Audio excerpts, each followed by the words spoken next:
Запад сливает Украину. Зеленский остался без помощи. Полный провал. Ни одной сбитой ракеты. Самая мощная атака на Киев. Диагноз из Вашингтона. Резервы на нуле. Спасти не выйдет.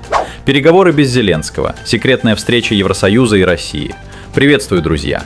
6 августа на календаре. И, как обычно, без лишнего, только самое главное. Больше новостей ищите в моем телеграм-канале. Ссылка под роликом. Лайк, подписка и начинаем. Начнем с главного. Запад начал давить на Киев и делает это молча, но жестко.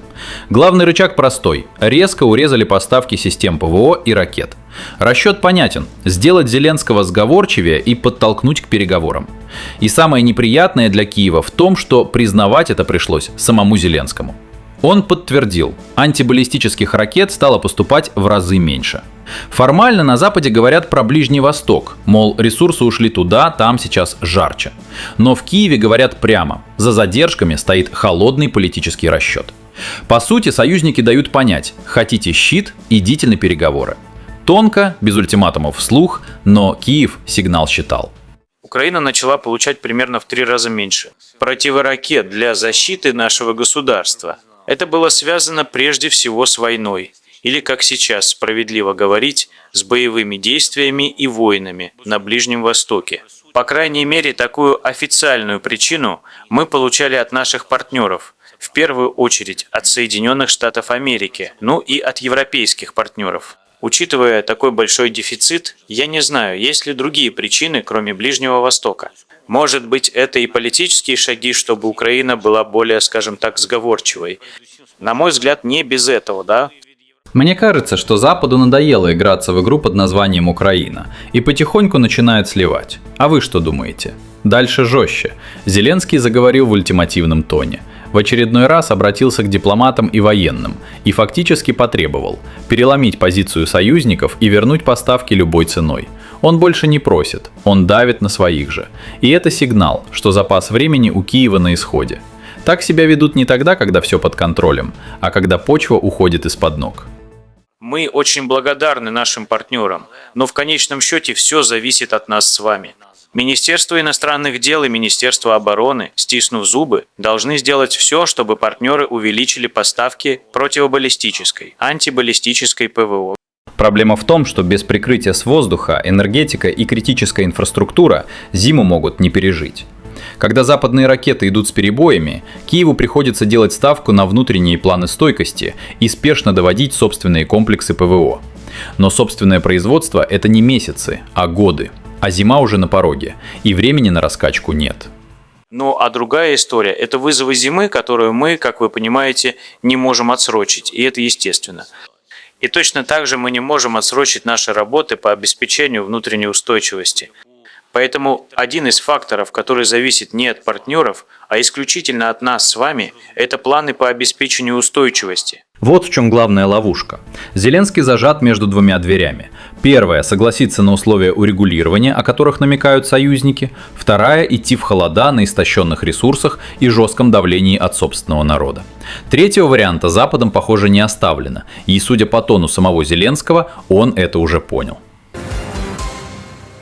Российская армия нанесла массированный удар по Киеву и области. Основная цель – транспортные и логистические узлы. Те самые, через которые шло хранение и доставка вооружений и комплектующих для беспилотников. Удар пришелся ровно по системе снабжения, и это ключевой момент всей операции. По данным Минобороны России, работали высокоточным оружием наземного базирования и ударными беспилотниками. Среди пораженных объектов – центры сборки дронов и склады материально-технических средств для украинской армии. Южнее Одессы под удар попали 3 сухогруза с вооружением и военным имуществом. То есть били не наугад, а точечно по цепочке снабжения. Но главный шок для Киева даже не в масштабе, он в другом. Воздушные силы Украины фактически признали, не сбили ни одной выпущенной по стране ракеты. Ни одной. Ни баллистику, ни гиперзвук, обычные ракеты. И те прошли беспрепятственно. Небо над страной оказалось открытым настежь, а прикрыть его нечем. И это не разовый сбой, а системная дыра в обороне. Причина проста и укладывается в общую картину. Западные поставки прекратились. Лицензий на собственное производство нет. А значит, у российской армии появляется возможность наносить удары практически по любой точке, без серьезного сопротивления с воздуха. По сути, за одну ночь Киев получил наглядное подтверждение того, о чем Зеленский говорил накануне. Ракет для ПВО не хватает. И это уже не статистика, а конкретные объекты, которые больше нечем прикрывать. Логистика, склады, порты – все под ударом. И пока баланс в воздухе смещен так сильно, каждая следующая ночь для украинского тыла становится все опаснее. Теперь взгляд с другой стороны, с западной. О том, что расчет Запада в этом конфликте окончательно провалился, заявил Скотт Риттер, известный военный аналитик и бывший офицер разведки Корпуса морской пехоты Америки. Ключевой фактор нынешнего этапа, по его оценке, один. Запасы ракет для систем ПВО Украины практически исчерпаны.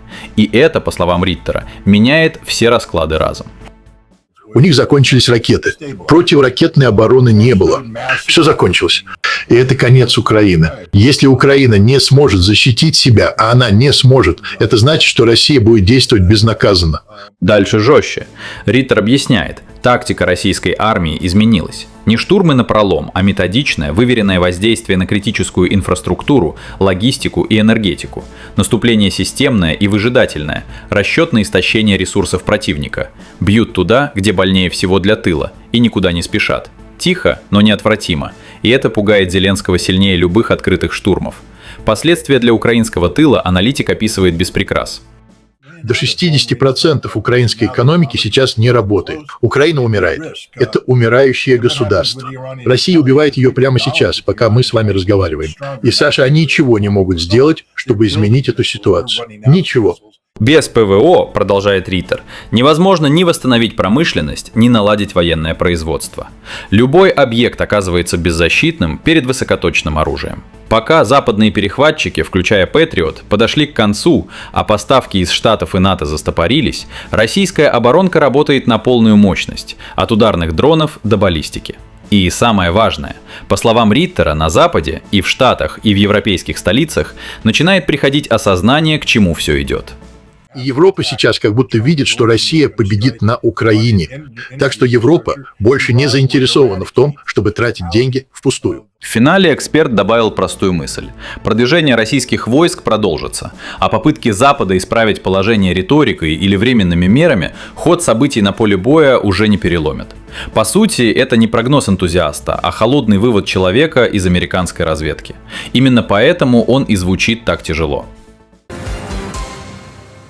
И вот самое интересное, пока Зеленский колесит по Европе и выпрашивает ракеты, те самые, в которых ему отказал даже Макрон, за его спиной уже вовсю шли переговоры о завершении конфликта.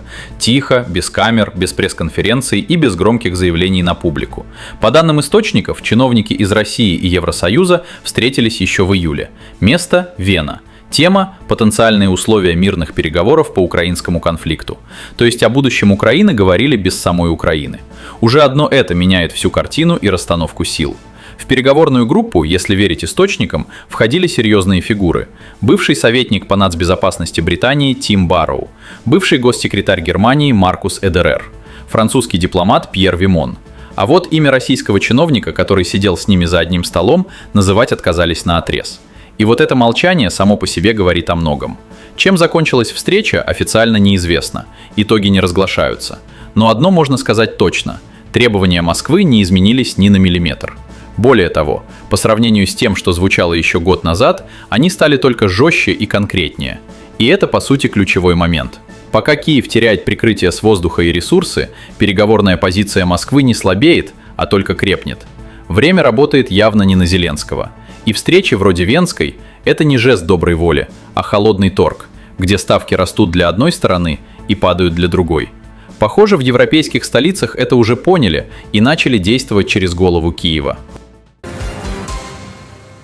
Подведем итог буквально в двух словах. Вот полная картина дня. Итог дня складывается в одну неприятную для Киева картину. Зеленский сам признал, ракет для ПВО стало втрое меньше. И это не про Ближний Восток, а про политику. Запад давит, подталкивая к переговорам.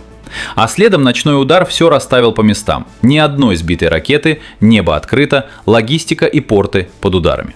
Даже бывший офицер разведки Штатов Скотт Риттер говорит прямо: перехватчиков нет, а значит российская армия работает свободно.